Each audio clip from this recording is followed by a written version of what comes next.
Process safety ये बनाया गया 1989 में, 1989 में बनाया गया। क्यों बनाया गया, इसके पीछे रीज़न क्या था? प्रोसेस सेफ्टी बनाने के पीछे रीज़न क्या था? एक फिलीपींस में बहुत बड़ी आपदा हुई। फिलीपींस में एक केमिकल कॉम्प्लेक्स में विस्फोट हुआ।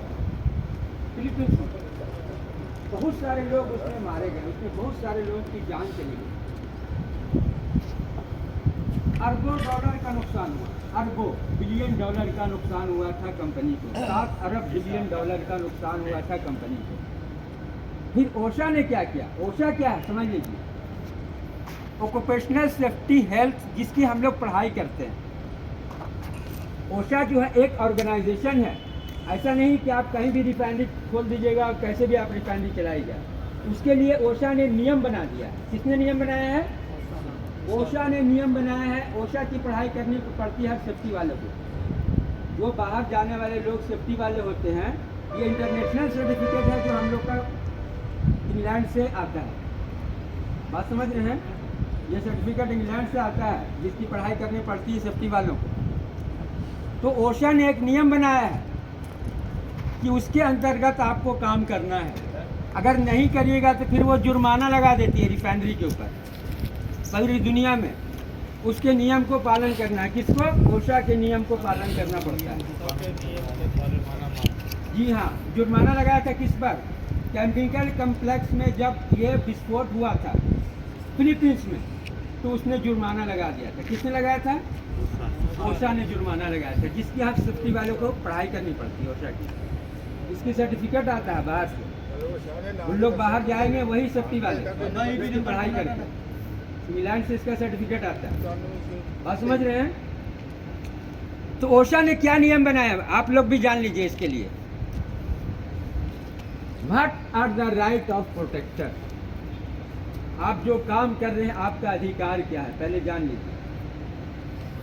ऐसा नहीं कि आप काम कर रहे हैं तो आपका कोई अधिकार नहीं है। प्रोसेस सेफ्टी में आप काम करते हैं तो आपका अधिकार क्या है? आपने कभी जाना इसका आपका अधिकार क्या है? नहीं जाना। जान लीजिए इसको, अधिकार क्या आपका? आपका अधिकार है सबसे पहला कि अगर मान लेते हैं आप काम कर रहे हैं रेडिएशन एरिया में, केमिकल एनर्जी में, इलेक्ट्रिकल एनर्जी में, मैकेनिकल एनर्जी में, तो भाई अगर रेडिएशन एरिया में आप काम करते हैं तो उसको क्या किया जाएगा? पॉजिटिव आइसोलेशन किया जाएगा। बात समझ रहे हैं? पॉजिटिव आइसोलेशन के बारे में बता दूंगा कब कब कहाँ कहाँ करना है।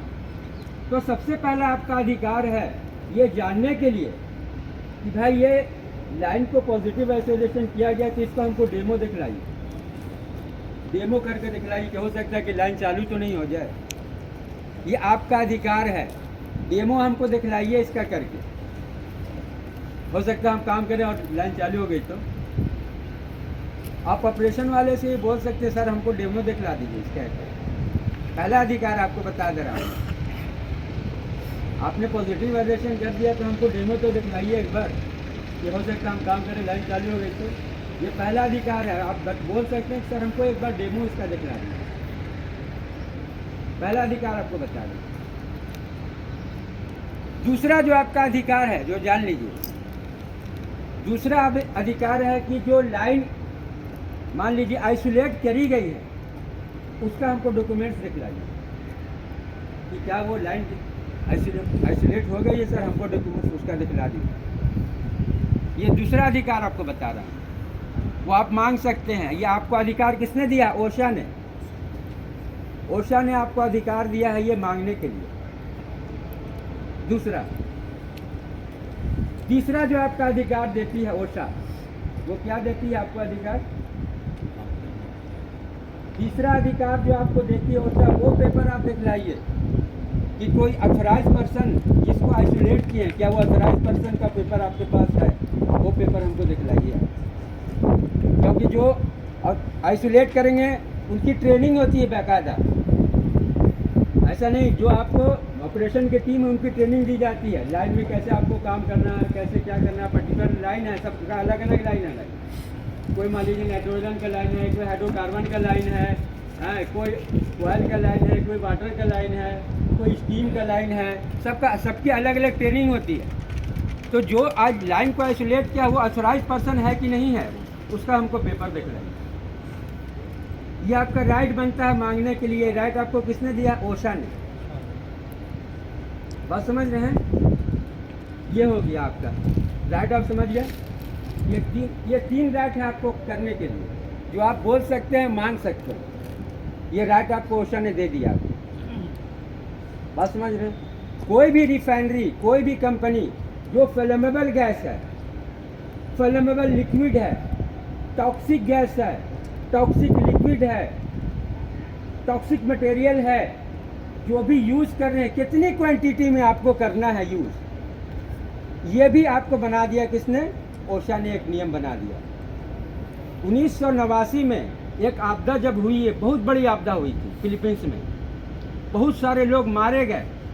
तो उसके बाद ओशा ने एक नियम बना दिया कि भाई इतना ही आप परसेंट में आप केमिकल यूज़ करेंगे और इससे ज़्यादा आप यूज़ नहीं कर सकते। ओशा ने 14 एलिमेंट्स बनाए। कितना एलिमेंट्स? 14 एलिमेंट्स ओशा ने बनाए। जो कंपनी को, जो भी रिफाइनरी है, उसको फॉलो करना है। अगर वो नहीं फॉलो करती है तो उस पर क्या करेगा? वो जुर्माना लगा देगा। बात समझ रहे हैं? अगर उसको वो पालन नहीं करता है तो उस पर वो क्या करेगा? ओशा जुर्माना लगाता है। बात समझ लीजिए पहले बात को आप लोग। ऐसा नहीं कि रिफाइनरी आप कैसे भी किसी भी तरह से चला सकते, नहीं। सबके लिए एक नियम बना दिया गया।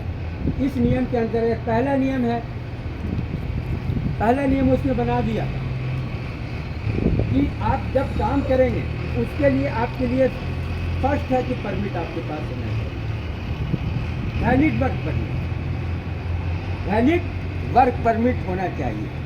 बिना वैलिड वर्क परमिट के काम नहीं करना है। बराबर है? दूसरा उसने नियम बना दिया। किसने बनाया नियम? ओशा ने। उस वर्क परमिट में जो एक्टिविटी आप करते हैं उसमें क्या हज़ार्ड है, क्या रिस्क है, उसको मेंशन कर दीजिए। बात समझ रहे हैं? और उस हज़ार्ड से क्या कॉन्सिक्वेंस होंगे, क्या परिणाम होंगे, उसको मेंशन कर दीजिए। उसके बाद आप जो रिस्क को मिनिमाइज करने के लिए, उस हज़ार्ड में जो रिस्क है उसको मिनिमाइज करने के लिए क्या कंट्रोल मेजर आपने दिए, उसको आप मेंशन करिए, उसको इम्प्लीमेंट कीजिए आप। बात समझ रहे हैं हमारी? ये आप लोग को जानने का अधिकार है। परमिट में आप लोग को ये जानने का अधिकार दिया है ओशा ने। किसने दिया है?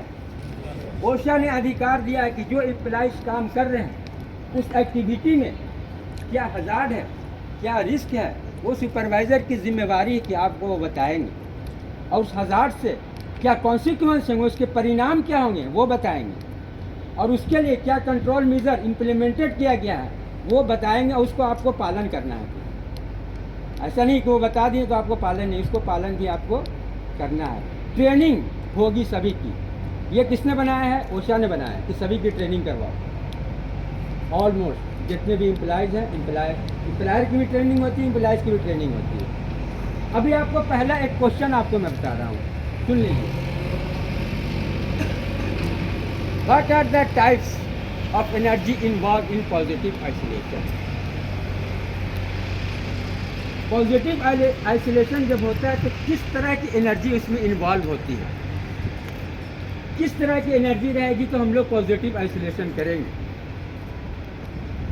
क्या क्या चीज़, कब कब पॉजिटिव आइसोलेशन किया जाएगा? इलेक्ट्रिकल एनर्जी जान लीजिए पहले। किसी इलेक्ट्रिकल इक्विपमेंट में काम करते हैं तो पॉजिटिव आइसोलेशन मांगता है। मैकेनिकल एनर्जी पॉजिटिव आइसोलेशन मांगता है। रेडिएशन में पॉजिटिव आइसोलेशन मांगता है। केमिकल एनर्जी पॉजिटिव आइसोलेशन मांगता है।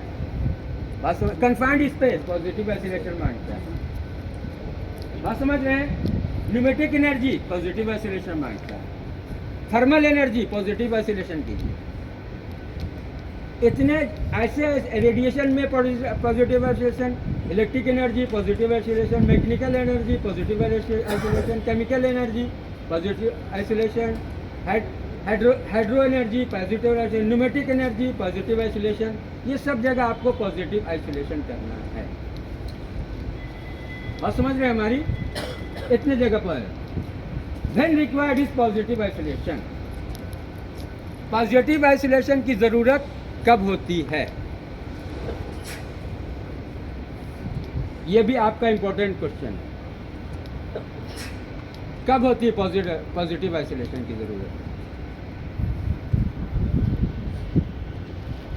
कोई बता पा रहे हैं?